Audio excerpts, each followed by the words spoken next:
Hello students and welcome to 11th standard physics, first PUC physics. Fourth chapter. Let us start fourth chapter, motion in a plane. In that, first half of the chapter is related to scalars and vectors.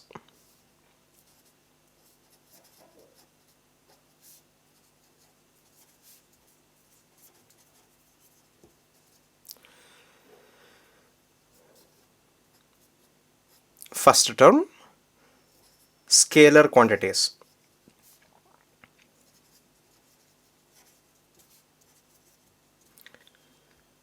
These are quantities which require only magnitude for their representation. Only magnitude.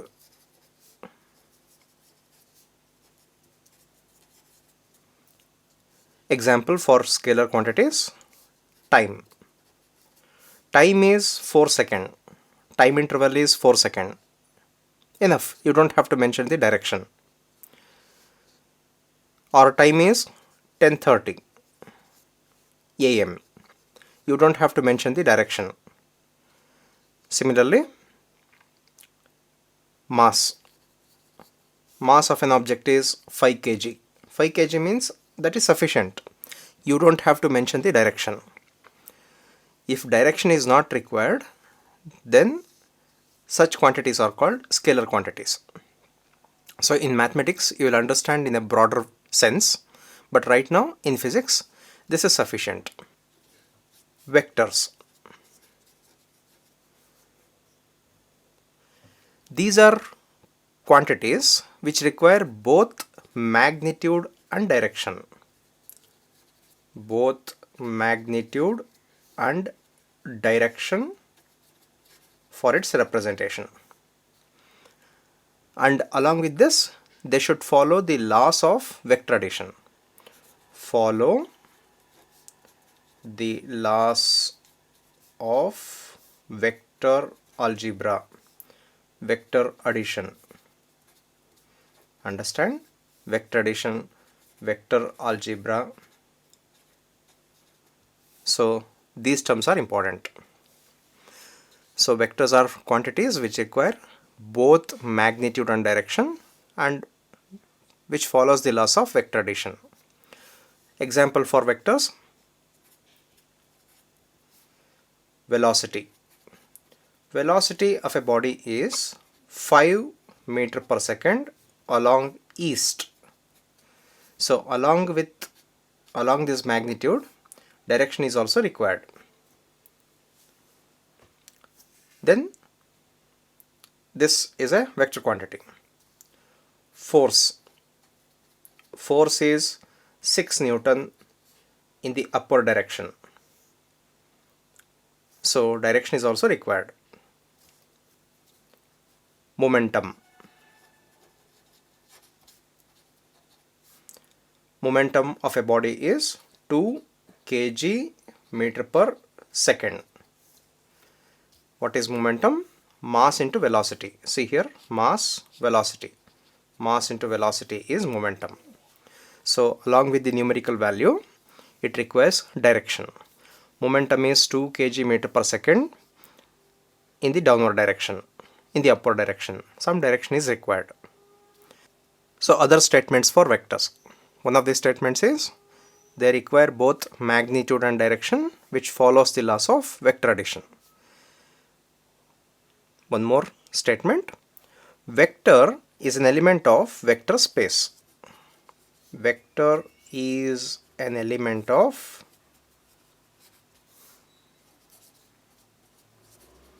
vector space. This is how vector is defined in mathematics. So there is one more beautiful way of mentioning the vector. Vector is a tensor of rank 1. Tensor of rank 1 is called a vector. Vector is an element of vector space. This is how mathematics will interpret vector. And for time being, In 11th standard, this statement is sufficient. Representation of a vector. Geometrically, a vector is represented by directed line segment. If P is a vector, then P is represented by this directed line segment, ray, and this is called initial point of the vector.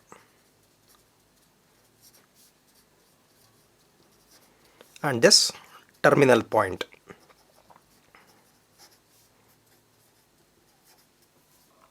If there is an object like this block of wood, and this is moved by the application of upward force, something like this, upward force, then block, upward force. See, this is initial point and this is the direction of the vector, direction of the force. Suppose force is acted along the horizontal like this. Force is acting along the horizontal like this.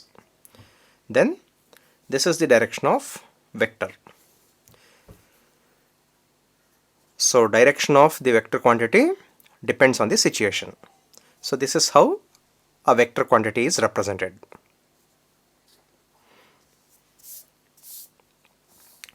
If P is a vector, in equations we prefer magnitude of P into unit vector of P. This is P cap or hat. So this represents unit vector. And if you write vector between two vertical lines, then this represents magnitude or modulus of the vector. Don't worry, you will understand this. Okay. So this represents magnitude.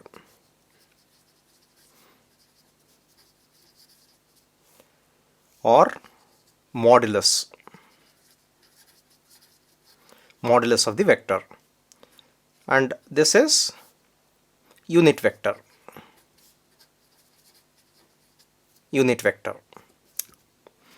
Suppose velocity of a body is 4 meter per second along east. Then this 4 meter per second along east can be written as 4 into 1 meter per second along east. Observe, this 4 is just a number which is v. 1 meter per second along east is a vector with magnitude 1. So this is called a unit vector, v cap. So what is magnitude of this vector means 4.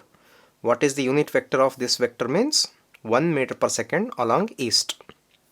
So this is also written as just v into v cap. Without arrowhead, if you write v, then that represents modulus or magnitude. Okay. So in equations we prefer this. In geometrical representation we prefer this. Types of vectors. To understand vectors properly, let us go through different types. First is unit vector. Unit vector is a vector whose magnitude is equal to 1. That is why. And you know, if there is a vector P, then vector P can be represented by P into P cap, where P cap is the unit vector. Therefore, unit vector is vector P by its magnitude P, or vector P by modulus of P. Second, null vector. Null vector is a vector whose magnitude is 0. Magnitude is 0. So how to represent a null vector? See, if there is a vector of 4 meter per second in this direction, then this is how we represent. This length is proportional to magnitude. Suppose I want to represent 2 meter per second. So take half of this length, that represents 2 meter per second. To represent null vector, length should be 0. Length should be 0 means it's a point. So we cannot represent a null vector. And there should be a direction, because if you drop direction, it will not be a vector quantity. But null vector is a vector quantity. So that is why in null vector, direction is not defined. So that is the proper answer. In null vector, direction is not defined.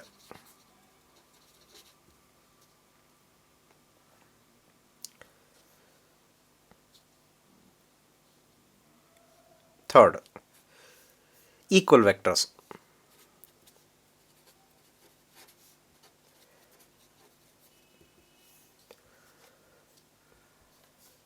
₹100 is equal to 10 times 10 rupee. Am I right? 10 times 10 rupee is equal to 100 rupee. So this currency value is equal to this currency value. In the case of vectors, if this is a vector, this is another vector, then these two are said to be equal if they are of same magnitude and direction.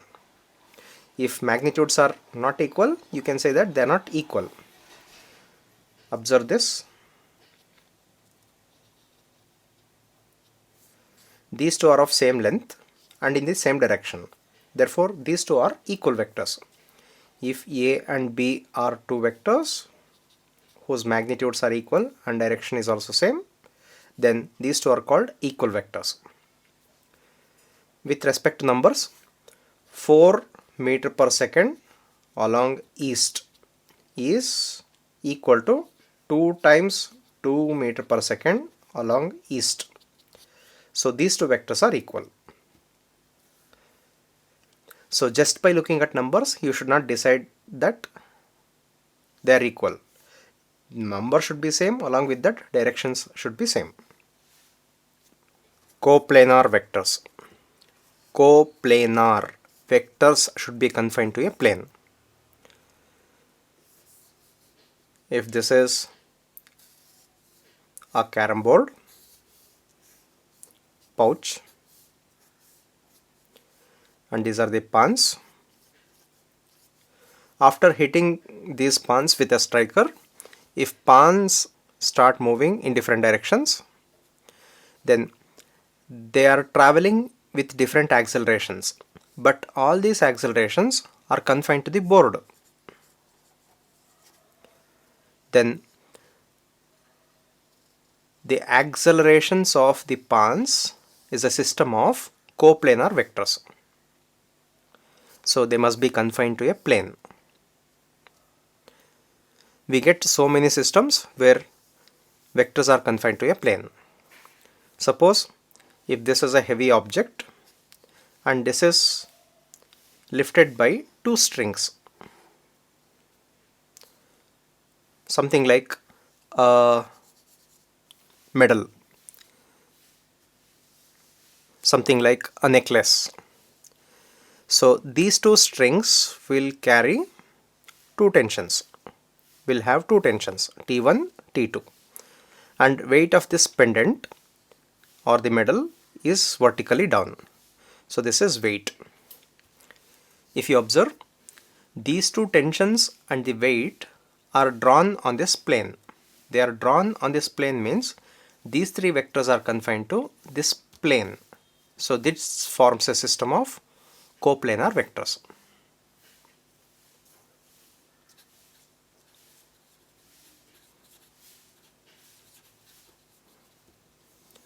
Parallel vectors. Name itself says vectors should be parallel to each other.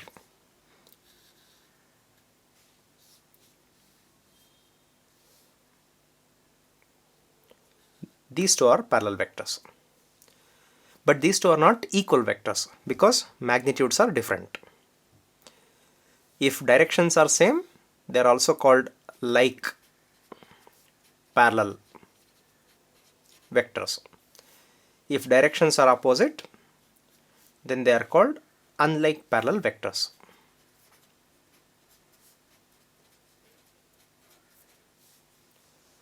Suppose these two are equal vectors, then all equal vectors are also parallel vectors. Isn't it? Equal vectors, all equal vectors are parallel vectors, but not all parallel vectors are equal vectors. So like parallel vectors, direction should be same. Unlike parallel vectors, opposite directions, but they must be parallel to each other. Concurrent vectors. Concurrent vectors means vectors should originate from a point.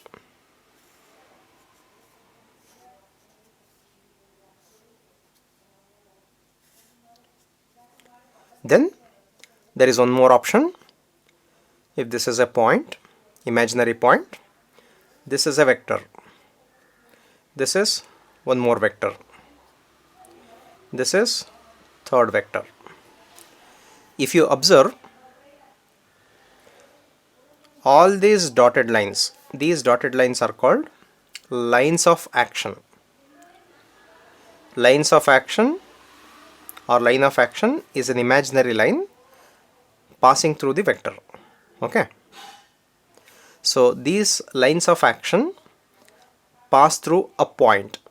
Then this forms a system of concurrent vectors. If initial points are same, then also they are called concurrent vectors. Here initial points are not same, but line of action of every vector is passing through this point. Then that forms a system of concurrent vectors.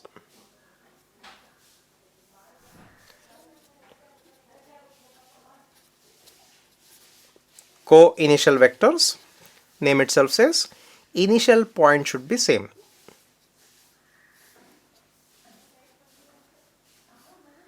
These are co-initial vectors. Co-initial vectors are also concurrent vectors. Here initial points should be coincided, same initial point. If there is a cracker, bomb like this, so when it explodes, then every fragment, each and every fragment will fly off in different directions. If you join all this by dotted lines, they pass through center of this cracker.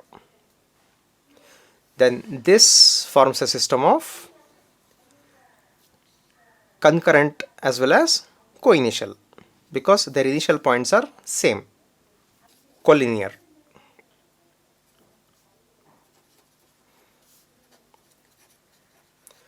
Collinear vectors, name itself says vectors should lie on a line. Students, you have to copy the statements along with that diagrams. Okay, statements are on the left hand side and appropriate diagram, corresponding diagrams. Collinear vectors, these three are collinear vectors, vectors confined to a line. Negative vector.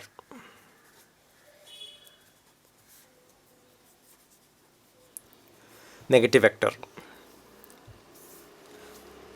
We will be using this often and it is also important. Okay. Negative vector. If this is a vector P, then this is negative vector of P minus P. So what is the condition? Length should be same but in opposite direction.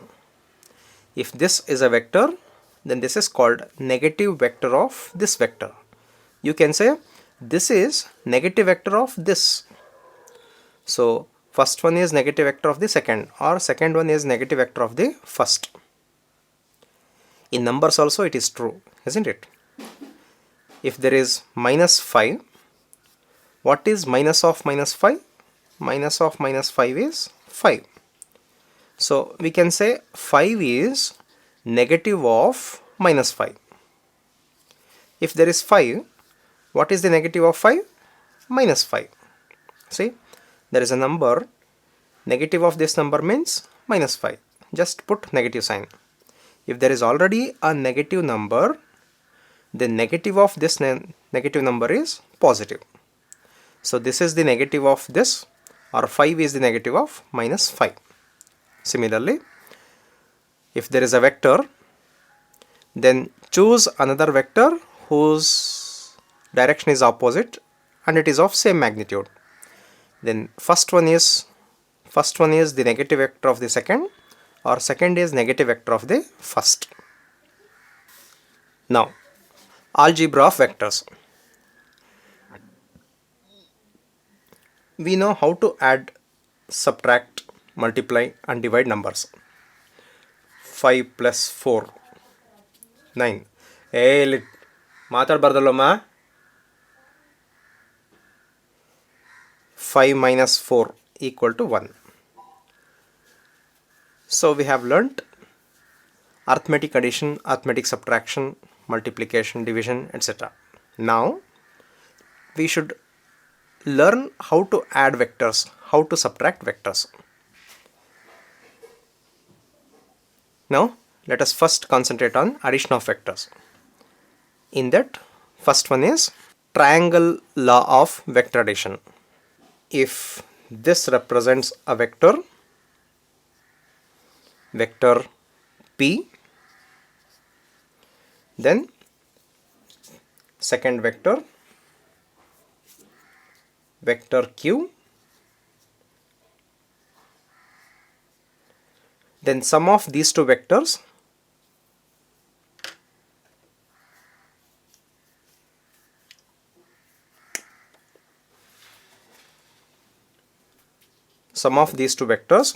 is represented by this third side taken in the reverse order.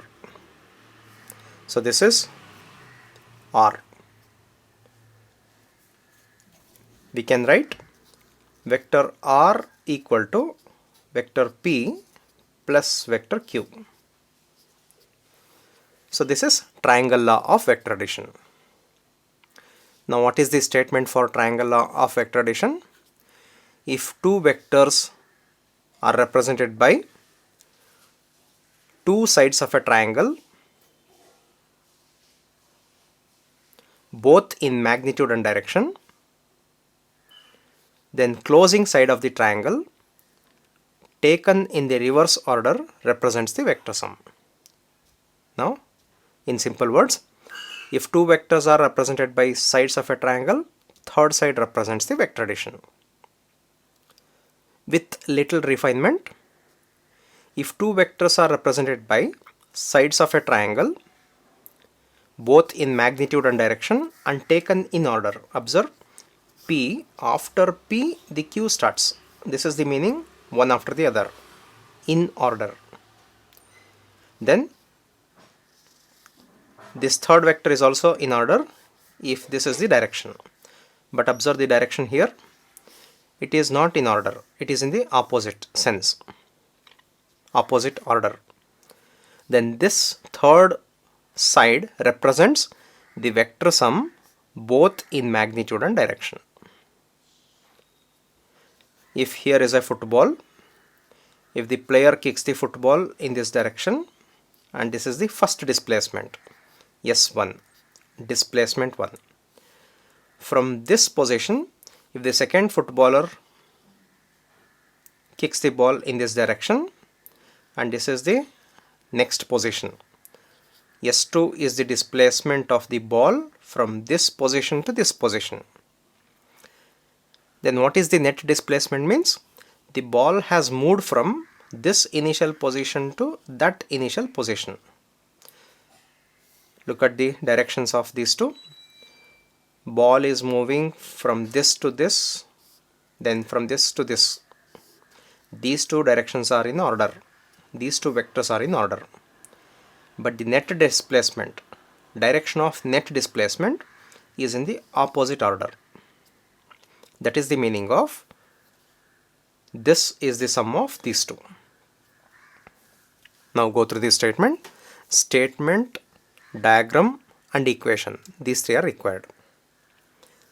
If two vectors are represented both in magnitude and direction by sides of a triangle taken in order, then closing side of the triangle taken in the reverse order represents the vector sum both in magnitude and direction. Parallelogram law of vector addition. This is also for addition of vectors. This is a vector P. This is another vector Q. Observe, initial points of these two vectors are coincided. They are same. To find the sum of these two vectors, you need to construct a parallelogram.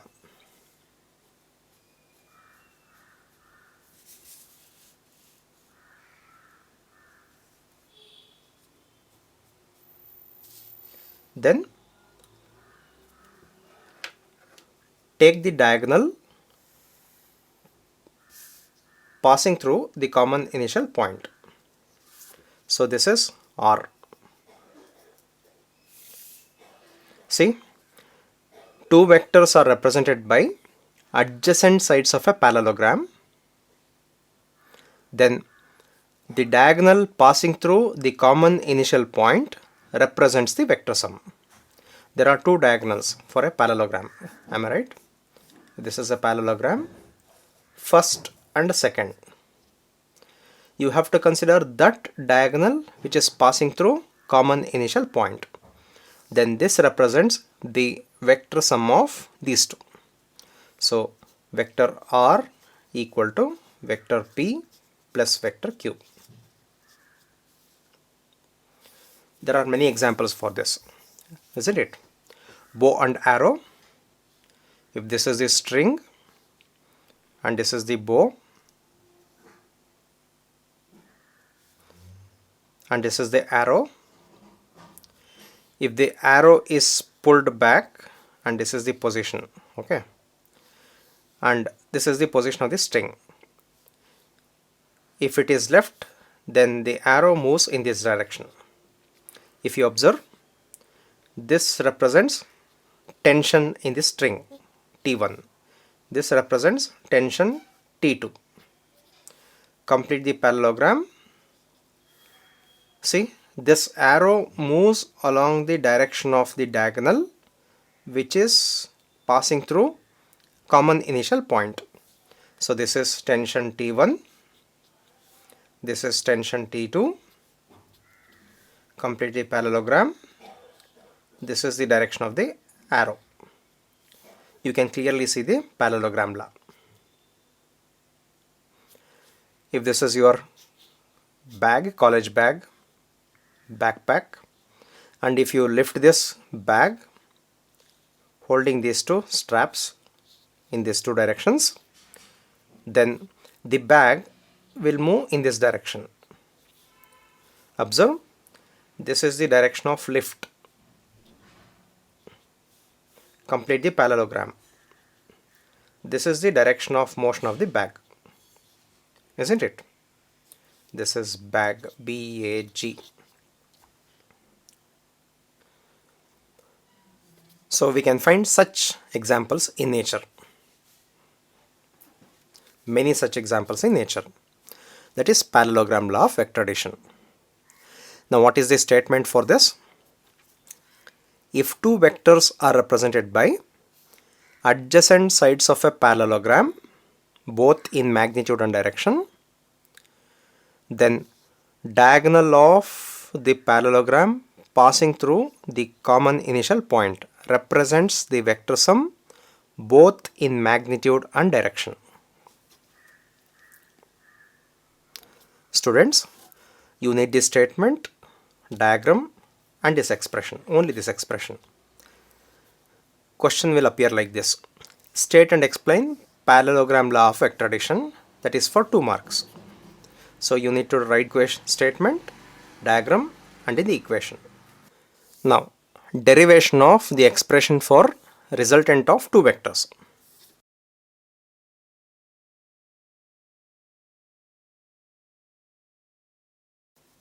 Resultant of 2 vectors using parallelogram law. This is a vector P.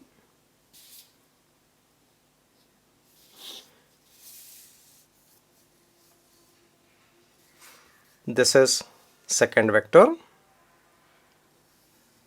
Students, use scale pencil and draw neatly. Make sure that you draw parallelogram only. Okay. This is vector P. This is vector Q. Length of this vector is magnitude. Length of the vector gives magnitude. So magnitude of this vector, magnitude of this vector. Their initial points are same. Initial points are same means we have to use parallelogram law. Now let me construct the parallelogram.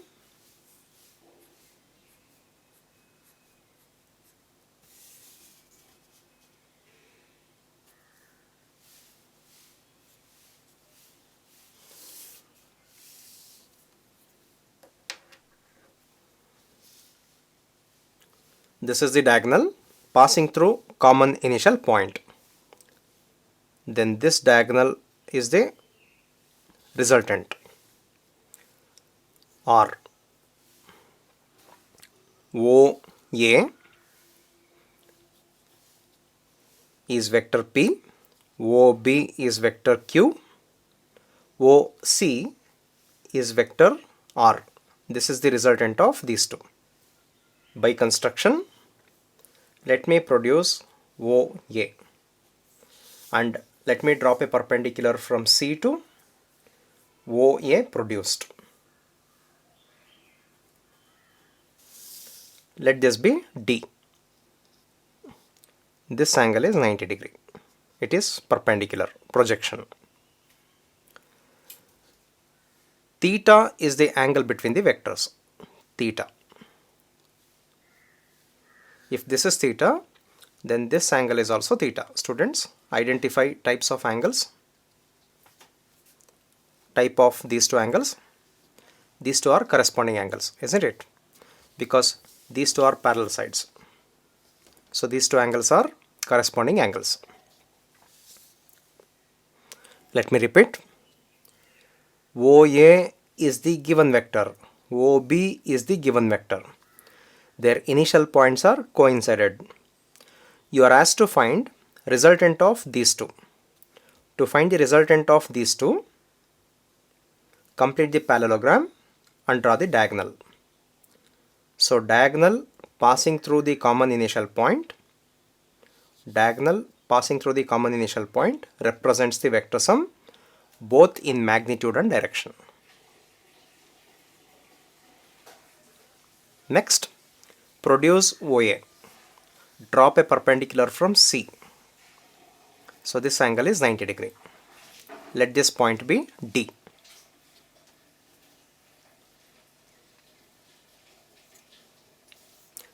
Using this diagram, let us derive the expression. And this is for 5 marks.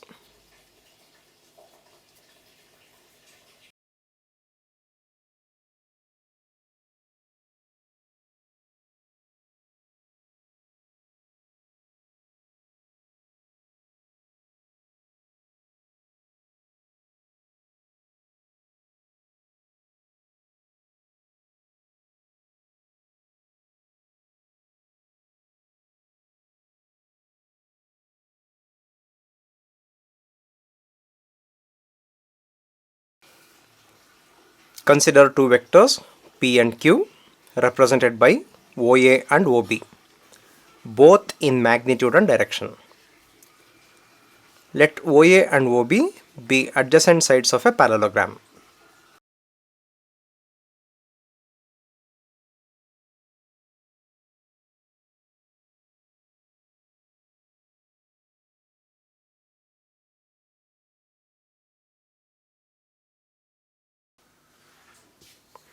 diagonal of the parallelogram OACD, OACB, the diagonal is OC, represents the resultant R.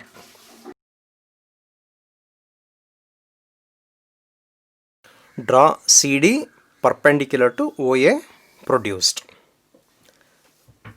Let me consider bigger right angle triangle OCD.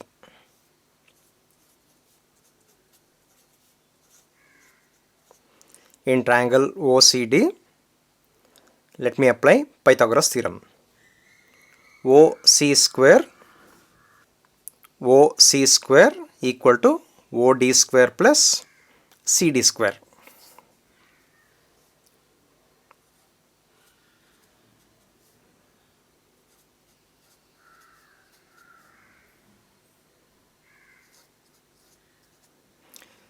So in such derivations, you should always look into the diagram. Okay. So this is from Pythagoras theorem. But students, observe OD. OD is OA plus AD. Therefore, OD is OA plus AD, its square. So this is OC square. CD square. This is of the form A plus B whole square. Therefore, OA square plus AD square plus 2 into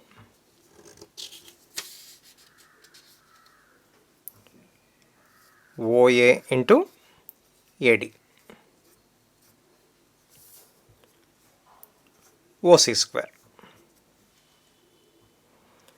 But consider small right angle triangle ACD. In this ACD, Pythagoras theorem says AC square equal to AD square plus CD square. AD square plus CD square is AC square. Therefore, AC square plus, as it is, OA square plus 2 times OA AD. So this is OC square. Now, what is OC? Length OC is R. R square. AC.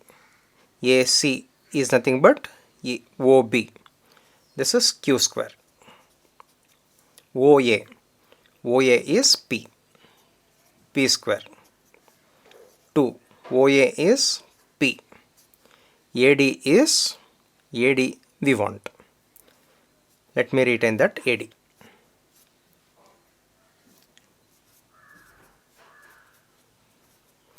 In triangle ACD, small right angle triangle ACD, let me consider cos theta. Cos theta is adjacent by hypotenuse, AD by AC. AD by AC, or AD is AD. AC is nothing but OB, that is Q. Therefore, length AD is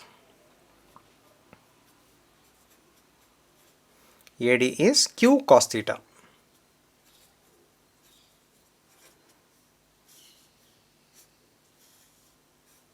See, in place of AD, I can write Q cos theta. Let me also find sin theta. Sin theta is opposite side by hypotenuse. Opposite side is CD. Hypotenuse is AC. CD by AC. AC is again Q. Implies CD equal to Q sin theta.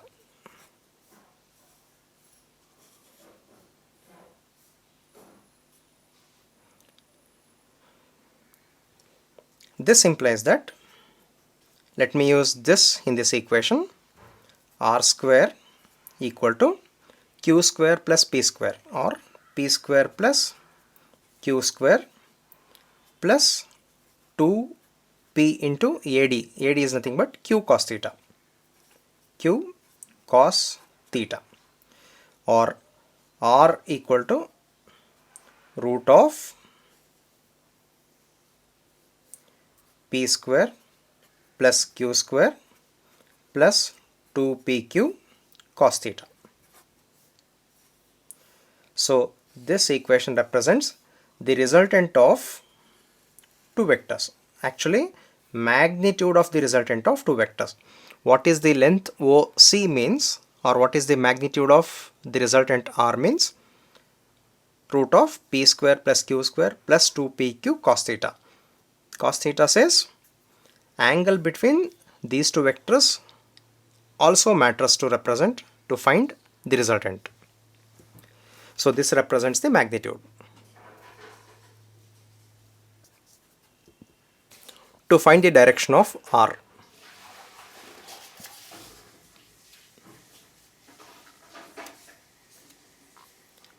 this is the diagram, right? To find the direction of R, let us find this angle. To find the direction of R, let us find this angle, alpha. Alpha is angle made by the resultant with respect to P. You can also consider this angle, angle made by the resultant with respect to Q. Okay. Now let us find expression for alpha. To find expression for alpha, let me take tan alpha. So in triangle, bigger right angle triangle OCD, tan alpha equal to opposite side CD by adjacent side OD. But OD is sum of two, OA and AD. OA plus AD. This is CD. What is CD? CD is Q sin theta.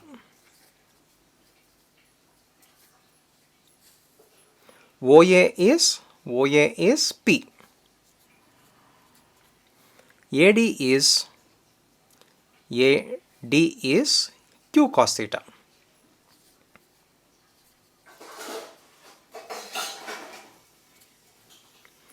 Therefore, alpha equal to, when you take tan to the other side, students, you should write like this, tan inverse.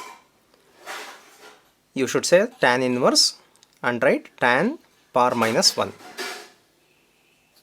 and whole thing, Q sin theta by P plus Q cos theta. So alpha gives the direction of the resultant. It is confusing, right? How can alpha gives the direction?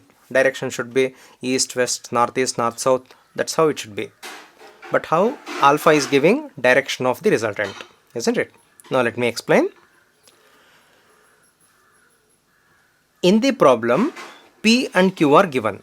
P and Q are given, and the problem is given by me means I know the directions of P and Q. And you are giving the direction of R with respect to P. You are telling me that, sir, you know the direction of P. So with respect to P, at an angle alpha, you will find the direction of R. In that sense, alpha gives the direction of the resultant. Suppose if P is 4 unit, Q is 5 unit, you will find the resultant and you will also find the alpha. Alpha in your solution, if it is 30 degree, then you can say that, sir, you know the direction of P. So from that P, at an angle alpha, you will find, at an angle 30 degree, you will find the resultant R. So that is the way to mention the direction of the resultant. Okay.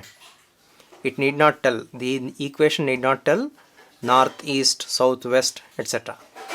But it says the direction of the resultant with respect to the known direction P. Students, this derivation is important for 5 marks. This derivation is important for 5 marks. Copy this, write and practice. Note: R equal to root of P square plus Q square plus 2PQ cos theta. This gives magnitude of the resultant.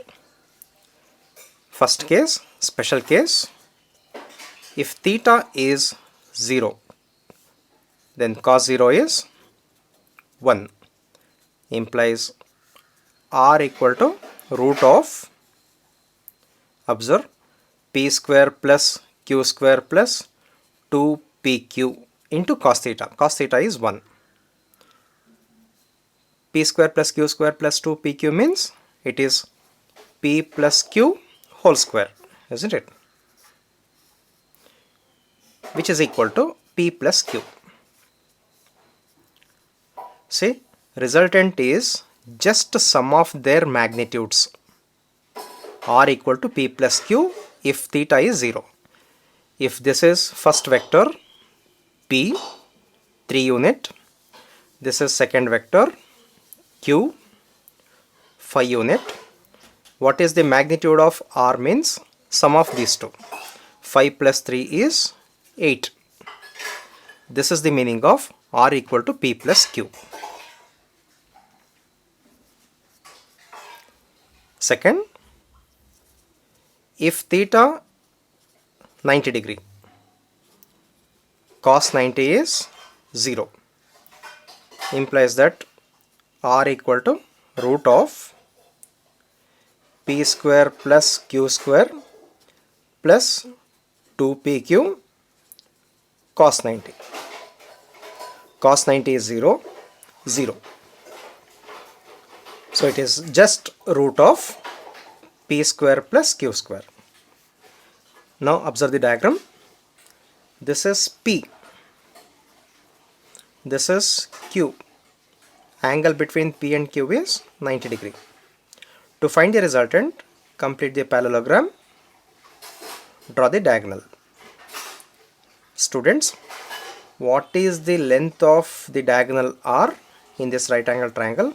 Isn't it simply P square plus Q square under square root? That is Pythagoras theorem.